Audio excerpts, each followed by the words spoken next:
ایک مسلمان امریکہ میں نوکری کیا کرتا تھا۔ اس نے بہت سارے پیسے کمائے، مال اور دولت کمائی، اور بیماری بھی اس کو لگ گئی، بیمار ہو گیا، اور ساتھ ساتھ دل کا مریض بھی ہو گیا۔ جب وہ مسلمان ڈاکٹروں کے پاس جاتا ہے تو ڈاکٹروں نے ٹیسٹ کیا،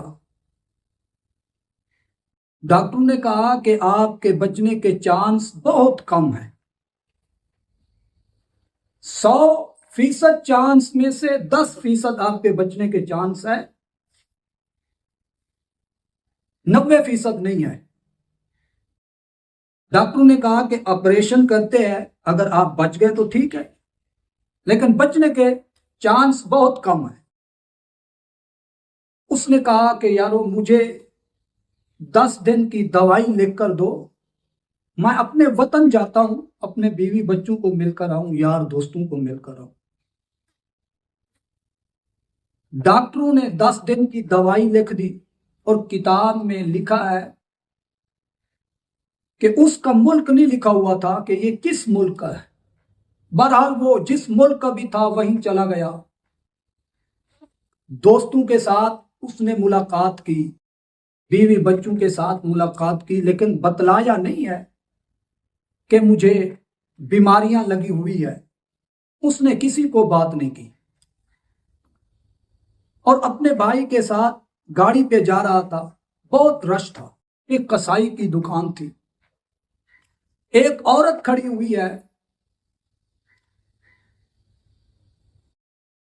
اور بال بکھرے ہوئے ہیں، کپڑے میلے کچیلے کپڑے ہیں، اور کسائی چھچڑے ڈالتا ہے اور وہ عورت شاپر میں ڈال لیتی ہے، کسائی ہڈی ڈالتا ہے وہ شاپر میں ڈال لیتی ہے۔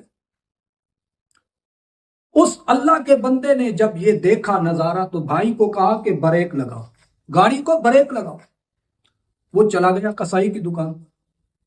عورت سے پوچھا کہ آپ کون ہیں؟ اس عورت نے کہا کہ میں بیوہ ہوں، میرے 2 بچے ہیں، کئی دن سے میرے بچوں نے گوشت نہیں کھایا، اور مجھے میرے بچے کہہ رہے ہیں امی جی گوشت لے کر آؤ۔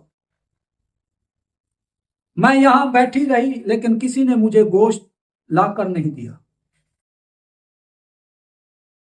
اور میں نے سوچا کہ یہ چھچڑے میں گھر لے کر جاؤں گی، یخنی بنا لوں گی، یخنی میرے بچے پی لیں گے، اور ہڈیوں کے ساتھ جو چھوٹا چھوٹا گوشت لگا ہوا ہے تھوڑا تھوڑا، وہ ہڈیوں کو چوس لیں گے، اور تھوڑا سا جو گوشت لگا ہوا ہے وہ بھی کھا لیں گے۔ جب اس بندے نے یہ بات سنی تو عورت سے چھاپر چھین لیا، اور کسائی سے کہا کہ 2 کلو گوشت اس کو دے دو۔ کسائی نے 2 کلو گوشت دے دیے، کسائی نے 2 کلو گوشت دے دیا، اور اس اللہ کے بندے نے کسائی سے کہا کہ ہفتے میں 1 مرتبہ 2 کلو گوشت، 1 سال کے کتنے پیسے بنتے ہیں؟ اس کسائی نے حساب لگایا اور کہا کہ اتنے بنتے ہیں۔ کسائی کو 1 سال کے پیسے اس آدمی نے دے دی، اور اپنے بھائی کو بلایا، اور بھائی سے کہا کہ یہ عورت ہے، اس کو اپنا نمبر دے دو، میں نے 1 سال کے پیسے جمع کرا دیے، ہفتے میں 1 مرتبہ 2 کلو گوشت کسائی اس عورت کو دے۔ اگر کسائی 2 کلو گوشت اس عورت کو نہیں دے گا تو یہ عورت آپ کو کال کرے گی، اور آپ نے اس کو گوشت لے کر دینا ہے۔ بھائی چلا گیا بات سن کے، تو اس آدمی نے کہا اماں جی حالات بہت مشکل ہے، جب آپ کے بچوں کا پیٹ بھر جائے تو میرے لیے دعا کروا دینا۔ اس عورت نے کہا کہ یہ تو بعد کی بات ہے، میرے جسم کا ہر بال آپ کے لیے دعا کر رہا ہے۔ کتابوں میں لکھا ہے کہ وہ آدمی جب امریکہ پہنچا، ڈاکٹروں کے پاس گیا تو ڈاکٹر صاحب نے کہا کہ آپ کے چہرے کی رنگت کچھ بہت اچھی لگ رہی ہے، آپ کا چیک اپ کرتے ہیں، بعد میں آپریشن کریں گے۔ جب چیک اپ کیا گیا تو ڈاکٹر صاحب اپنا سر پکڑ کر بیٹھ گیا۔ اس نے کہا کہ آپ کی بیماریاں ختم ہو چکی ہے، جتنی بیماریاں تھیں، آپ بتلائیں آپ نے کیا کیا ہے۔ آپ کے بچنے کے چانس بھی بہت کم تھے، 10% آپ کے بچنے کے چانس تھے، لیکن آپ نے کون سا ایسا عمل کیا ہے جو رب کو پسند آ گیا ہے؟ اس بندے نے کہا کہ میں مسلمان ہوں، میں اپنے رب سے تجارت کر کے آیا ہوں، اسی لیے میری بیماریاں ختم ہو چکی ہیں۔ خدا کے لیے کوئی ایسا کام بھی کرے جس سے اللہ اور اس کے رسول صلی اللہ علیہ وسلم راضی ہو جائے۔ ہمارے یہاں چہلم کی خیرات ہو، کل خانی ہو، تو غریب بندے شاپر لے کر کھڑے ہوتے ہیں اور غریبوں کو دھکے مل رہے ہوتے ہیں، اور چہلم والا آدمی کہتا ہے کہ آپ ٹھہریں، اگر بچ گئے چاول تو ہم آپ کو دیں۔ سوال یہ پیدا ہوتا ہے کہ آپ نے یہ خیرات کی کس لیے ہے؟ امیروں کے لیے کی ہے یا غریبوں کے لیے کی ہے؟ غریبوں کے لیے ہر کوئی کرتا ہے۔ ہمارے یہاں بقرہ عید پہ دیکھیں، غریبوں کی لائن لگی ہوئی ہوتی ہے، شاپر لے کر غریب کھڑے ہوتے ہیں گوشت لینے کے، ان کو دھکے پڑ رہے ہوتے ہیں۔ خدا کے لیے ایسا نہ کیا کرے۔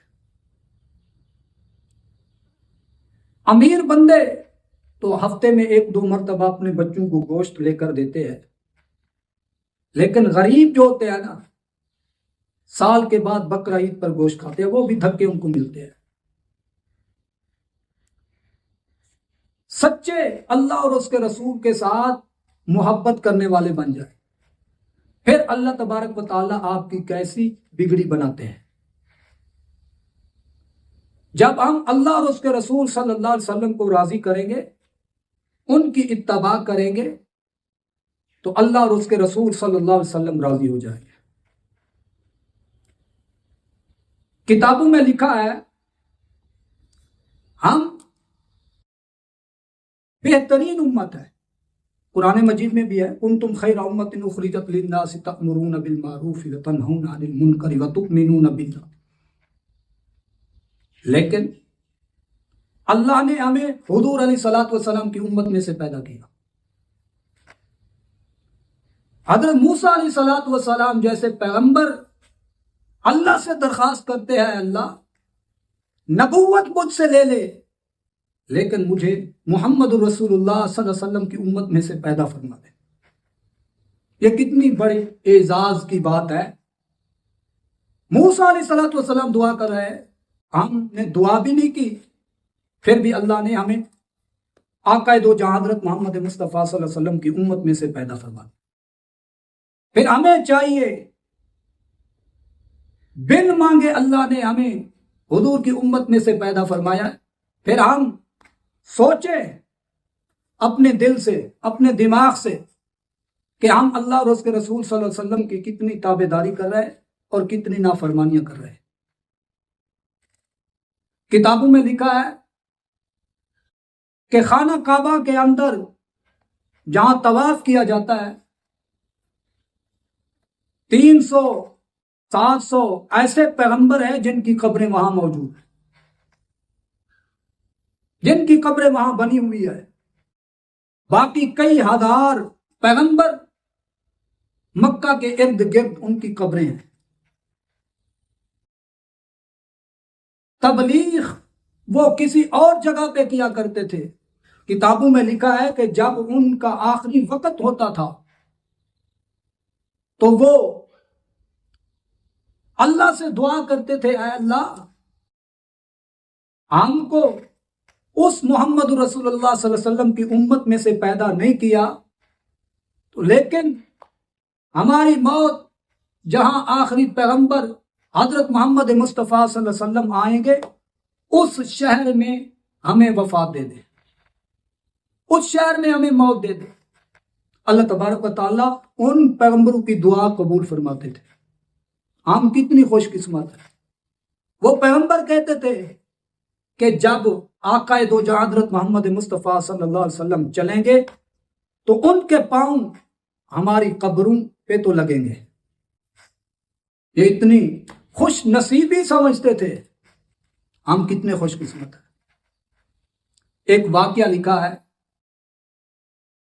مفتی مختار احمد گجراتی رحمہ اللہ تعالی علیہ، یہ بہت اللہ والے بزرگ گزرے ہیں۔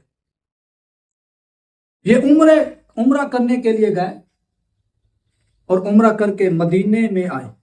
مدینہ شہر میں جب آئے تو پیسے ختم ہو گئے۔ اس نے سوچا کہ میں کسی اور سے نہیں مانگوں، کیونکہ میں حضور کے شہر میں آیا ہوا ہوں، یہ بے ادبی ہوگی کہ حضور کے شہر میں آ کر میں یہ کہہ رہا ہوں کسی اور سے کہ مجھے پیسے دے دے۔ نہیں، مجھے آقا دو جہاں حضرت محمد مصطفیٰ صلی اللہ علیہ وسلم دے دے۔ ریاض الجنہ میں آ کے بیٹھ گئے۔ 3 دن ہو گئے، حضرت صاحب بھوکے رہ گئے۔ ایک دن روضے کے سامنے بیٹھ گئے، درود شریف کثرت کے ساتھ پڑھنے لگ گئے اور اپنے دل کی تار گنبد خضرا کے ساتھ ملائی اور رو رو کر اللہ تبارک و تعالیٰ سے دعا کر رہے ہیں، اے اللہ میں محبوب کے شہر میں آیا ہوا ہوں، میرے پاس پیسے نہیں ہیں، میں کئی دن سے بھوکا ہوں۔ جب یہ دعا کر رہا تھا تو ایک آدمی آیا، اس نے کہا السلام علیکم۔ مولانا مختار احمد گجراتی فرماتے ہیں میں نے سلام کا جواب دیا، ہاتھ ملایا اور وہ ہاتھ ملا کے چلا گیا اور میں نے دیکھا کہ پیسے ہیں۔ میں نے اس شخص کو بلایا کہ ادھر آؤ، وہ آیا۔ اس سے میں نے کہا آپ اپنا ایڈریس بتا دیں، میں آپ کو یہ پیسے واپس کر دوں۔ اس نے کہا کہ میں واپس لینے کے لیے نہیں دیے، یہ پیسے آقا دو جہاں حضرت محمد مصطفیٰ صلی اللہ علیہ وسلم نے بھیجے ہیں آپ کے لیے۔ اس بابے نے کہا میں خدا کا شکر ادا کرتا ہوں کہ جو بندہ بھی مدینے میں آتا ہے ان کے پاس پیسے نہیں ہوتے تو وہ اللہ سے مانگتے ہیں، تو آقا دو جہاں حضرت محمد مصطفیٰ صلی اللہ علیہ وسلم خام میں حضور کی زیارت مجھے ہوتی ہے، حضور صلی اللہ علیہ وسلم فرماتے ہیں فلاں جگہ پر وہ بندہ بیٹھا ہوا ہے، ان کو پیسوں کی ضرورت ہے، آپ ان کو پیسے دیں۔ میرا کام بھی یہی ہے، میں حضور کے کہنے پر ان لوگوں کو پیسے دیتا ہوں۔ مدینہ شریف میں بڑے بڑے امیر رہتے ہیں، لیکن حضور علیہ الصلوۃ والسلام مجھ غریب کے پیسے اللہ کی راہ کے لیے خرچ کرواتے ہیں۔ دعا ہے جو کچھ کہا اللہ تبارک